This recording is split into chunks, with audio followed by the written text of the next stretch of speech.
Hey, what's up? This is Sully from Godsmack. Strap on those boots, baby, because you are now in the trenches of the war room with the one and only Mistress Carrie right here on the Mistress Carrie podcast. What's up? This is Joe Rogan, and you're listening to Mistress Carrie. Her hair so lovely, pretty eyes. Hey, this is Brent from Shinedown, and you're listening to Mistress Carrie. Hey, Carrie, go put your bra on, girl. Hey, this is Steven Tyler, and you be listening to the baddest bitch in Boston, Mistress Carrie. What's up? This is Aaron from Stain, and you're listening to Mistress Carrie. Hi, everybody. This is Dave Grohl from the Foo Fighters, and you're listening to the one, the only Mistress Carrie. Hey, this is David from the band Disturbed, and you're listening to the baddest bitch in Boston, Mistress Carrie. Hi, Bruce Dickinson here from Iron Maiden. Yes, indeed, Miss Whiplash herself, Mistress Carrie, is here to unchain your brain. Hi, this is Flea from the Red Hot Chili Peppers. You're listening to Mistress Carrie. This is Dennis Leary. You are listening to my favorite, Mistress Carrie. Hey, this is Corey from Stone Sour, and you have the privilege of listening to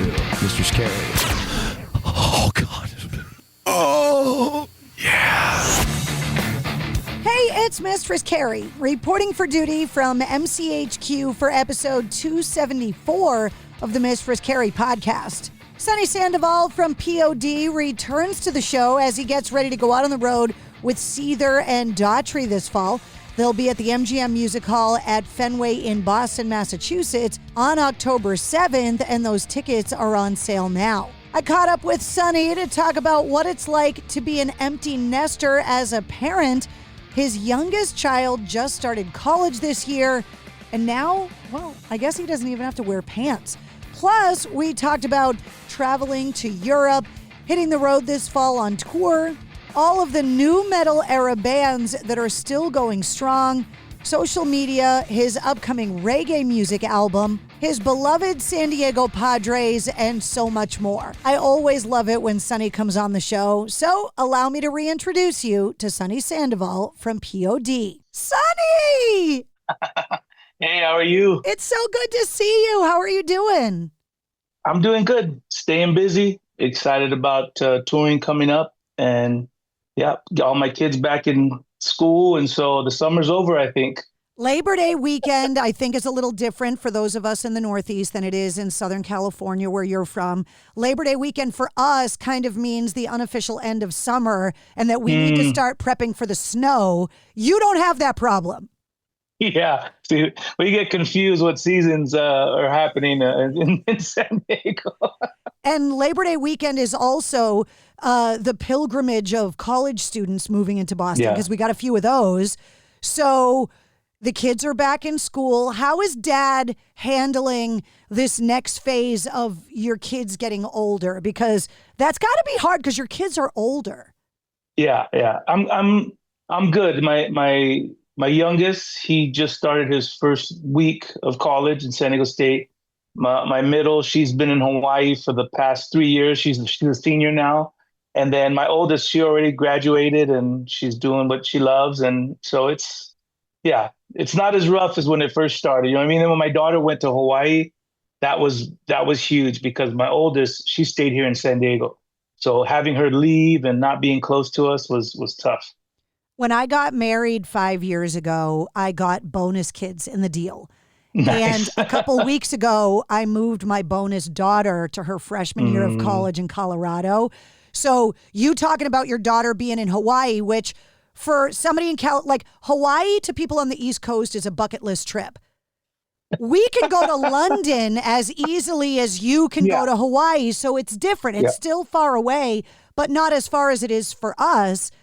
Right. But as a dad, having your daughter a 6-hour flight away over the ocean, oof. Yeah, that was, just because even with Colorado, I feel like, I could jump in my car and I can be there. Yeah.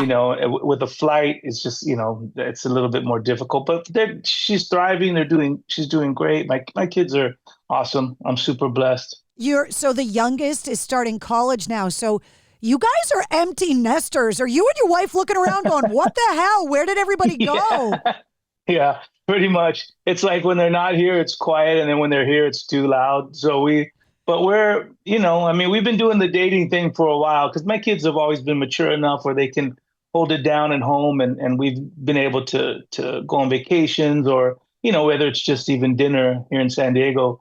we've been able to do our thing. We just got back from P.O.D. did a couple shows in Portugal and Spain, and then we stayed back for her birthday another week and a half or so, and it was absolutely amazing. Portugal and Spain are so cool. I have not been. Oh, I found out during COVID. I always knew I was Portuguese, right? Because my yeah. grandmother's Portuguese. I found out during COVID when my sister and I started doing the research that I'm actually Azorean Portuguese. Oh, yeah. And so now it's like, okay, the Azores are on the bucket list. I need to go there too. Yeah. My wife, she's never been to Portugal. I went once for less than 24 hours when we were on tour with Korn, like in 2000. And so my wife is Portuguese, and her grandfather is from that area, and he came over as a kid, American dream, got on a ship and came over. And so for her to go back was kind of a bucket list, and it really was moving, because it's like, oh, these are my people, and it was a really cool experience.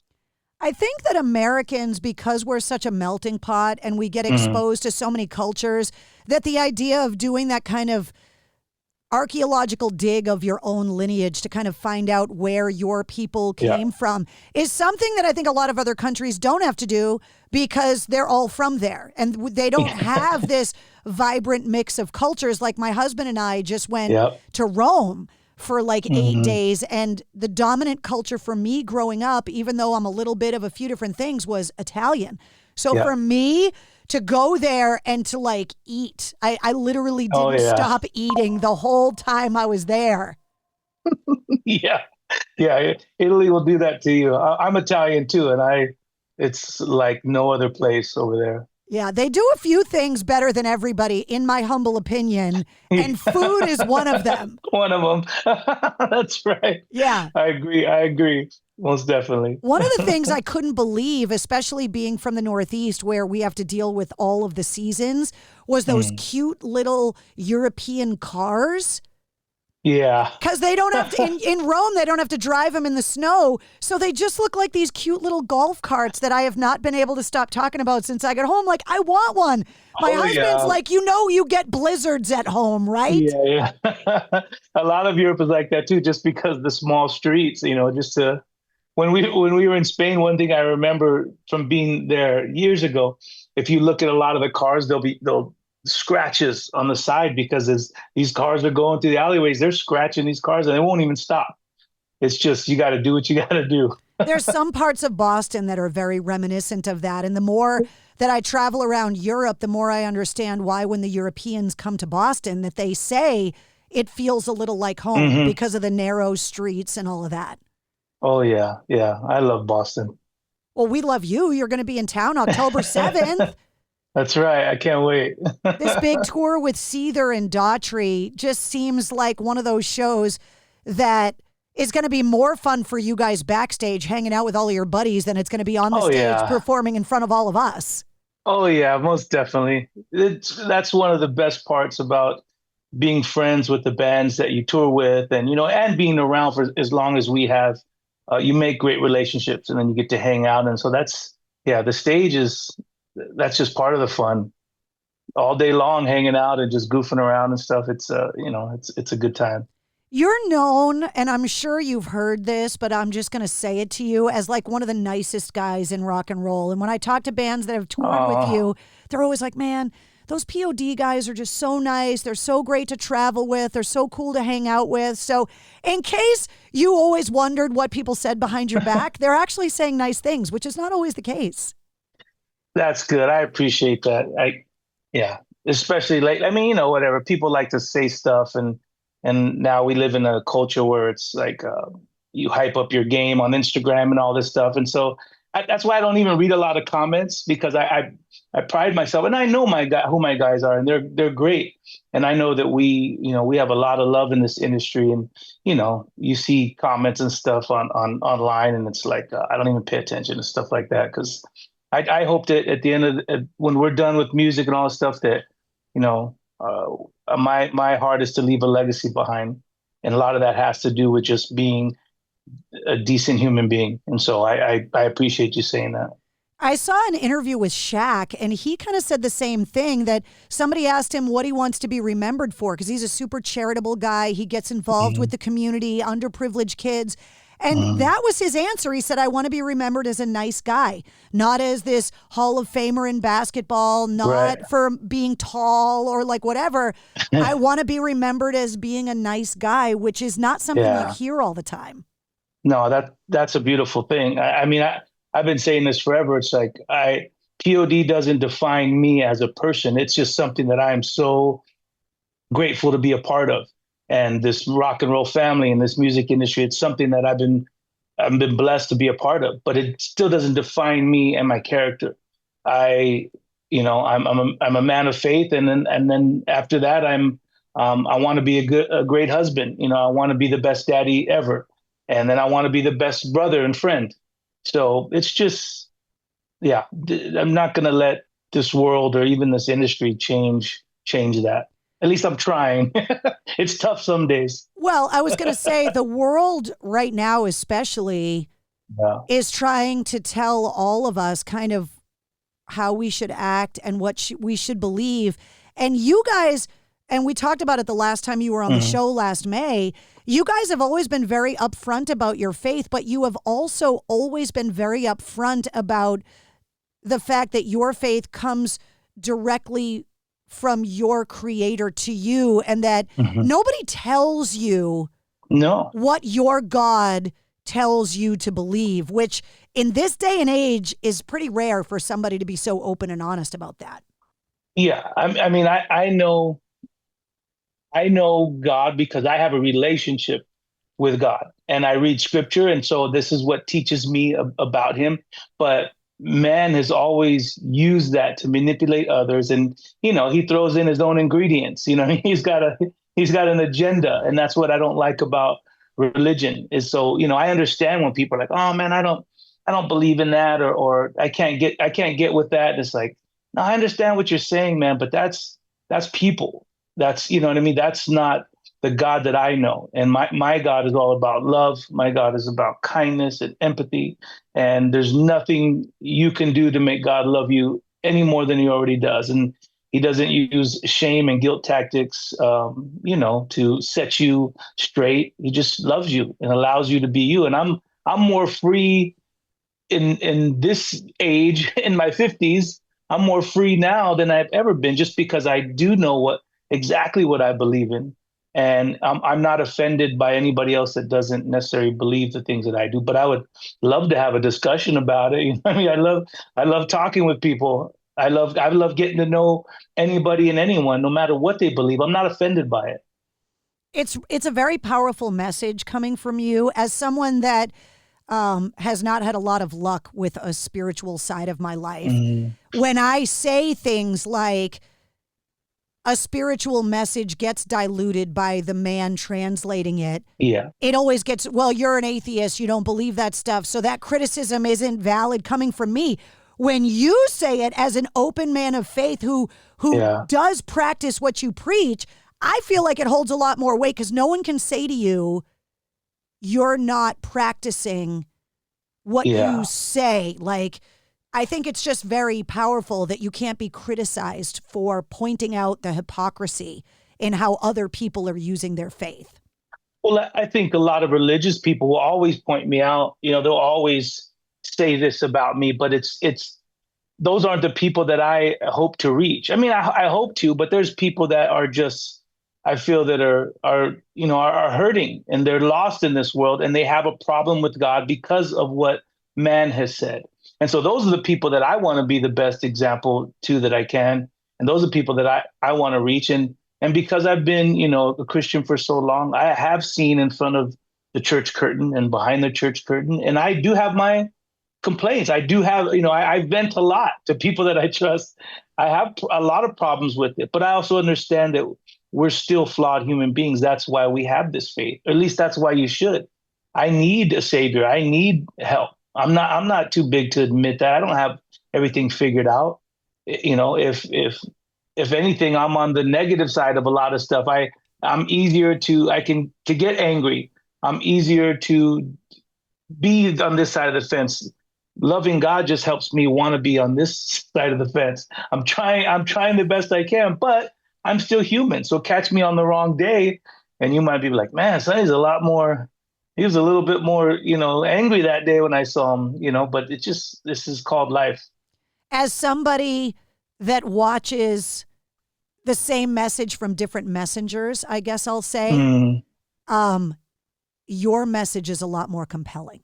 I'll say it. I'm trying to be politically correct in saying that, but the fire and brimstone, that message to me, if you're trying to win me onto your team, doesn't work. Your message is compelling, and at least I can appreciate that that you really are looking out, even with people like me. You and I don't share faith, but we've been friends forever, and I love the fact that you care about me as a person and vice versa.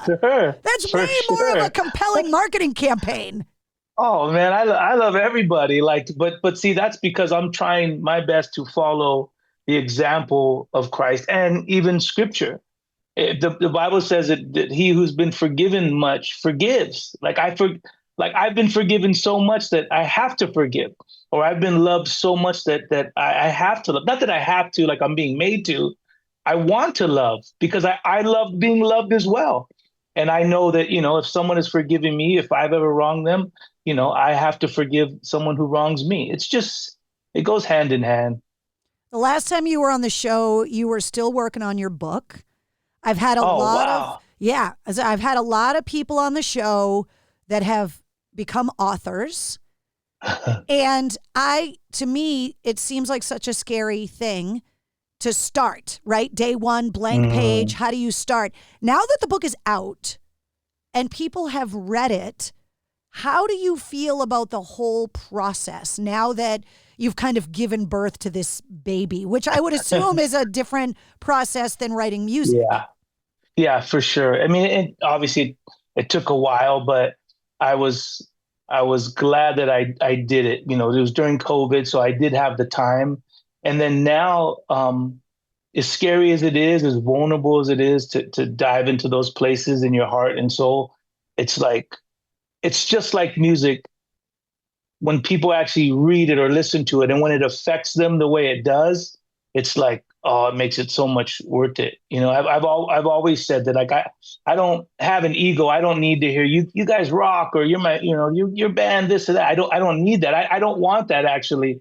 But when you say, dude, your music has changed my life, it's, that is everything. And so it's the same thing with this book. It's kind of an extension of what we've tried to do in our music, where now I'm getting DMs and, emails, and it's like, man, I just finished your book, bro. And I totally agree, or I could relate to that, or dude, I've been with you guys all these 33 years, since the beginning. I've been on this journey with you. And so again, it affects people and in a positive way. And that is something that's a joy that it just keeps me going. You just said 33 years, and I kind of, that hit me like a bullet almost. Like, I can't believe, because there's so many bands that have been celebrating big anniversaries. Yeah. Does that feel weird coming out of your mouth, 33 years? It's got to. It does, but this is who we are. This isn't a project. It's not even just a band. Guys are in multiple bands, or they're in bands that it is a job. Like, this is our lifestyle. This band is just an extension of who we are and who we were growing up, and we didn't know we'd be doing it this long. And so it fits. It just goes hand in hand. If we weren't getting paid for this, we'd still be doing it. It might not be our full-time job. We're just glad that it's our full-time job. Be in the garage on the weekends with your buddies. Yeah. Oh yeah, we'll be playing the local scene, We're just lucky, that's all. The amount of bands from like the mid 90s, I use the term nu metal because it's the only one that really fits, although I realize it's a ridiculous moniker. But I say it because you know what I mean. Yeah. That all of these bands, right? Look at them all. Korn, Limp Bizkit, Deftones, Seven Dust, Disturbed, Linkin Park, Papa Roach, P.O.D. Like, all of these bands that came up when I came up on the radio are arguably bigger now than they were back then. It's crazy. Unbelievable.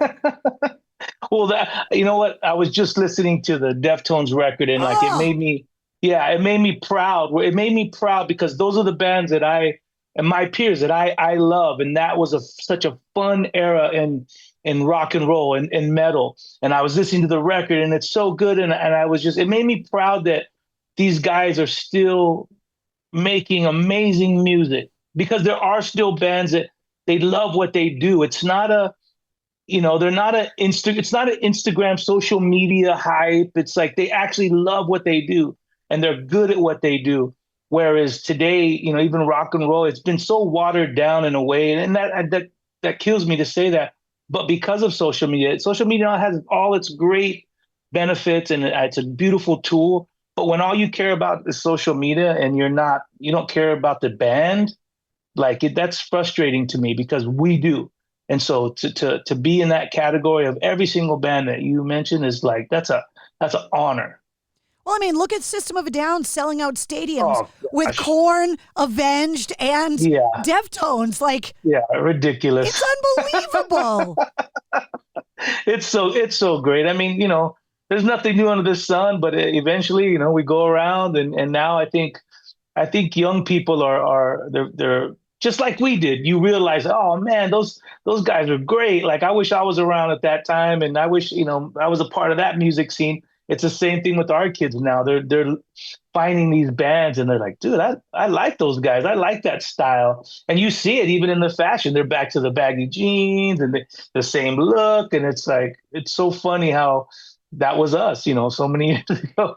I had that exact experience over the weekend, that some of my family came over and brought the 12-year-old of a family friend, who is that 12-year-old metal kid, right? She comes over in the My Chem t-shirt, and and so I'm showing her my studio and showing her all the stuff I got hanging around the house, the gold records you guys have given me over the years. Oh, wow. And she started putting it together that she's like, what that's a autographed Slipknot poster with the original 9. And I realized that those people I grew up idolizing, that went to the first Woodstock, that got a chance to see Led Zeppelin, that I'm now the old person that saw all the good bands. I'm that person now. And she's like, wait, you saw even Wolfgang Van Halen was on the show. Yeah. And he was like, if I could go back in a time machine, I would go back and see Rage Against the Machine, because I never got a chance to see him. That makes you feel old. And I'm like, I was at Woodstock 99 in the pit, man. I was there.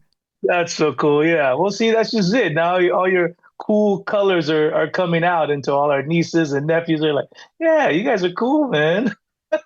But now all of the bands that came up with you are being looked at the way that we grew up looking at bands like Zeppelin and Sabbath. Yeah, and that's crazy. Yeah, that's the part that blows my mind. Yeah. I'll never see it that way. You know what I mean? Because like I said, I feel lucky that I've been able to do this. All the bands that I've been able to play with and be influenced by, even to this day, it's a cool community.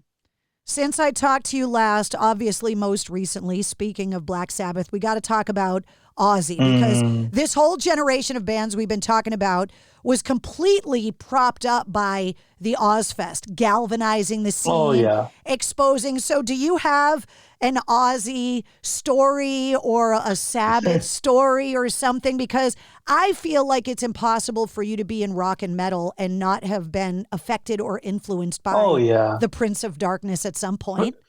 For sure. I mean, we were around when all these kids were kids, and so we were on 2000 and 2002 Ozfest, and those were just the best tours ever. But I think the first time I ever met Ozzy, I want to say it was like a Rock am Ring or Rock am Park in Germany, and we were on tour with Korn, and we were backstage, and there's the green rooms and catering and all that stuff, and there was just like a little small bathroom, and I had to go pee, so I went, And what guys do, they get to the stall, they're just kind of head down, not paying attention. And then somebody walks behind me, and there's only, I think it was like two stalls, two urinals. And then all of a sudden, I hear this guy kind of mumbling something to me, and then I put it together, and I'm like, without looking up, I'm like, oh my gosh, I'm taking a piss next to Ozzy Osbourne. And then it was like, and then I do the thing, the unspoken, where I actually look up and I'm like, hey, what up, Oz? And then it's just like, but inside I'm geeking out, I'm freaking out. We are, two guys just taking a leak in a hot, German day. And then he keeps talking to me, and I was like, right on, Oz, man. Hey, dude, well, it's good to see you, man. And then, I leave. And then this first thing I do is I tell the guys, like, dude, I was just in the bathroom with Ozzy Osbourne. And so I think they all went looking for him. Everybody had to pee all of a sudden. Yeah, that guys peeing with urinals protocol, it is so different than girls in the bathroom. Like, are you allowed to go to the urinal next to the guy and like all of this stuff? Like, girls don't. Yeah, no, there's rules. That's what I mean. It's not like you're allowed to look at a dude while you're pissing, and so. But I think I broke the rule when I realized it was Ozzy. I had to, and I was like, "What's up, Oz?" And I'm like, "Oh, dude," and he's probably thinking, "Keep your head down, dude." I mean, at that point, like, does Ozzy really care? Even the Alamo, speaking of Ozzy peeing, forgave him. I didn't even put that one together, so that's a great situation. I bet you were more weirded out by it than he was. I don't think Ozzy cared where he peed ever. Oh man, it was great, and just for the record, I mean, they were always so kind to us. Sharon, she loved us, and she gave us, they gave us those opportunities that we would have never gotten anywhere else. I mean, they weren't afraid to put on a band that was, that had faith, and that was brave of them. You know what I mean? That was like, and she would say too, she's like, you guys are like my good guys. In a cute, funny English way, she was like, she knew what Ozfest was and how people perceive it and whatever, but they also understood the hype of it all. And she was like, you guys are my good boys. And we always took that to heart, like as an honor, Well, and we called him the Prince of Darkness, but Ozzy had more faith than I think a lot of people even imagined that he did. Oh yeah, it's those religious people that hype it up. It's the same thing with Dio and the devil horns. It's like those were all great stories and pure stories. But then the moment that religious person says, "Look at him, he's doing the devil horns," or "Look at Black Sabbath, they're wearing black, they're got long hair, they have crosses, they're of the devil," and it's like their band becomes bigger than it ever was because of the people that are talking about them. So what do? They just stay quiet, and they're like, "We're gonna let people think whatever they want to think because our band is getting the attention regardless." And so it's just silly. Well, because you grew up with Italian heritage. Yeah. The evil eye from the old ladies. That's where like when Gene Simmons tried to like trademark the devil horns, it was like, come on, man. Oh, come on. Ronnie James Dio's grandmother grew up giving the evil eye to people on the streets. That's where it comes from. Yes, exactly. And that's such a beautiful story whenever you heard Dio say it, and he was like, I was just doing what my grandma does, man, warding off those evil spirits, and it's like, and then you get accredited for creating the devil horns. It's just, but people will do that, and they'll hype it up for you, and it is what it is. That's why you just got to know the truth. I always ask artists, where's the weirdest place you ever encountered your own music? Because it's really weird. I realize now I'm getting old because the playlist at the supermarket is banging all of a sudden. Yeah. You're like, this makes no sense. Like, why am I rocking out at the supermarket? Because they're actually playing good music in there now? Yeah. We're like considered classic rock now. That's crazy. Where's the weirdest place you've bumped into P.O.D. music by accident? Oh, I don't know. I mean, we've been lucky enough that our music has popped up everywhere. I mean, I wouldn't say anything's weird. I can't think of anything weird. Like in a taxi or an elevator, or like that you were like, wait a minute, that's our song. Like, hold on a second. maybe like in like a grocery store type thing, or it's just kind of weird, but none of our music is all heavy, what I mean? When you have songs like Alive and Euthanasia, when we play with heavy bands, we can be heavy, but if we were to play with some more mellow rock and roll bands, we play our stuff that's just kind of rocking, you know. It's kind of like the Seether Daughtry tour. Like I feel like we're gonna have a great mix of songs. You know what I mean? Like we don't want it to be too heavy, and we don't want it to be too soft. So it's like we're gonna be able to flirt around a little bit with some different music. Didn't you guys just get name dropped by Superman? That's what I heard. Yeah, I was getting texts everywhere. Like, did you guys know you're in the new Superman movie? And I said I had no idea. So I guess I don't know. He just said, "Oh, I listened to the P.O.Ds and someone else," and it was like a funny little joke. But hey, I'll take it. I'll take it. I love Superman. When this tour ends, it'll be close to the end of 2025. Crazy. I know, right? So I got to ask you what 2026 looks like, because that's how music works, is that there's no rest for the wicked, right? You're going to go through holidays with the family, and idiots like me are asking you, well, what are you doing next year? So what are you doing next year? It looks like after this tour with Seether and Daughtry, we're going to head over down South America. It's tentative. And then I don't even know if I can say it, but we have been writing new music as well. So we plan on jumping in the studio in 26. I guess I could say that. You can say whatever you want, Sonny. It's your show. It's your band. Of course, come on. And then, but I'm actually finally, after 4 or 5 years, releasing my solo reggae music that I did during COVID. So I'm finally going to release that at the end of next month, and I'm just getting it out. I'm not making a big thing. I just want people to be able to hear it. It's been way too long. And then I also plan on touring that as well in between P.O.D. The whole reggae scene is just insane these days, and it's awesome. So I want to be a part of that.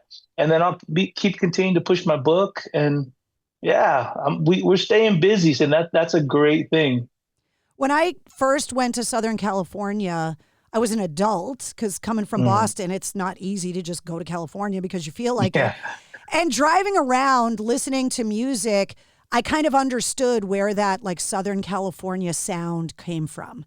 Like that the geography affects the music. Like obviously grunge is another example that the environment affects the sound of the music.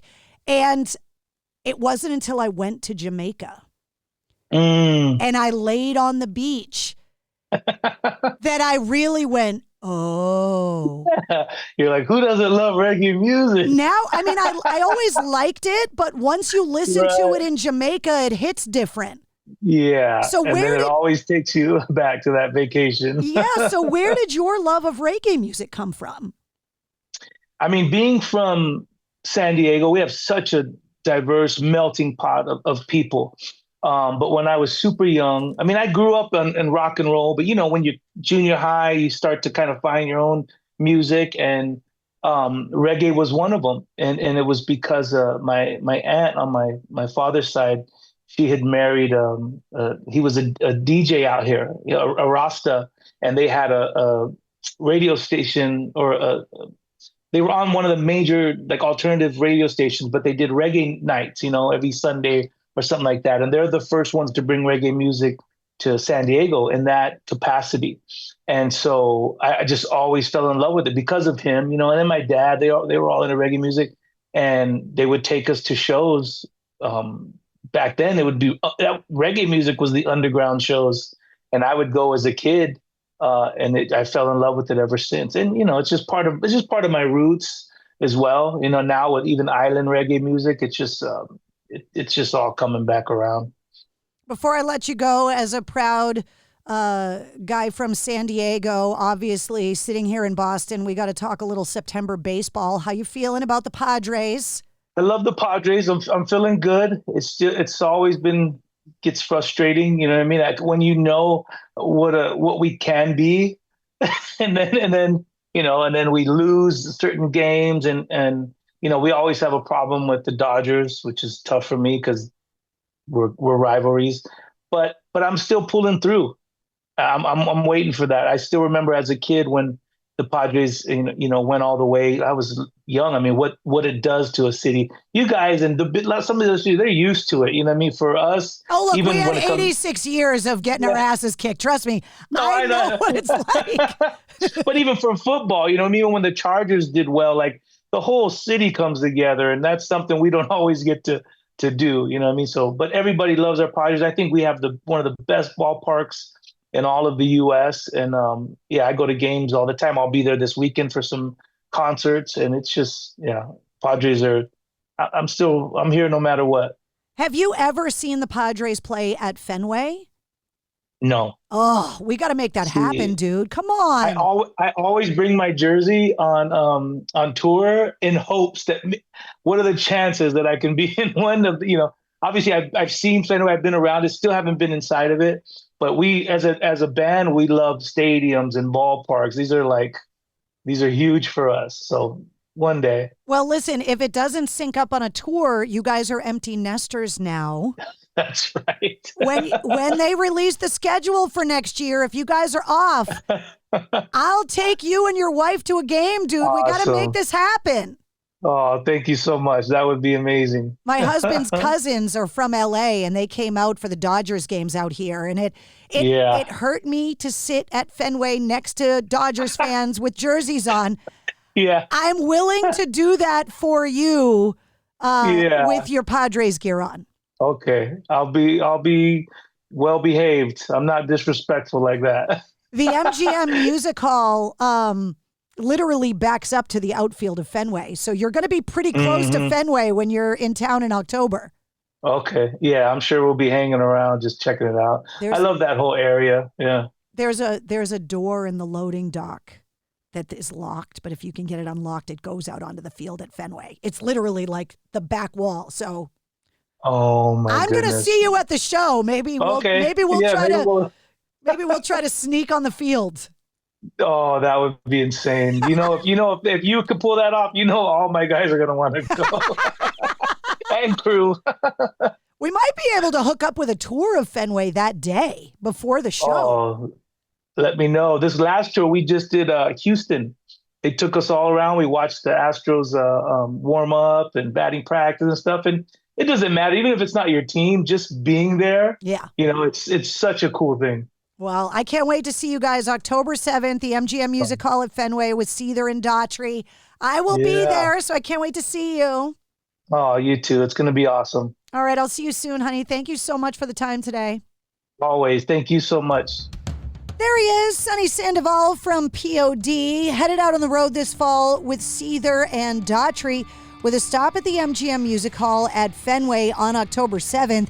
You want ticket info? I put the link in the show notes of this episode. You'll also find Sonny's first appearance on episode 50 of the Mistress Carrie podcast linked in the show notes, and you'll find the link to this episode's corresponding playlist. I make a playlist for every full-length episode of the Mistress Carrie podcast that features all of my guest music and all the artists and songs that we referenced in the interview. You'll also find all of Sonny's links, all the P.O.D. links, and all the Mistress Carrie links. If you liked what you heard, don't forget to like, follow, share, comment, and subscribe to the Mistress Carrie podcast. New full-length episodes come out every Wednesday, plus every weekday you get the sit rep. The Situation Report gives you all of your rock news, music headlines, and entertainment updates in about 5 minutes. And you never know when we're going to release a bonus episode. Join me live every Tuesday night for my weekly streaming video show, Cocktails in the War Room, at 8:30 Eastern. And you can always find me on the radio. Get the details on all of that and more at MistressCarrie.com. The Mistress Carrie Podcast, a proud member of the Pantheon Podcast Network.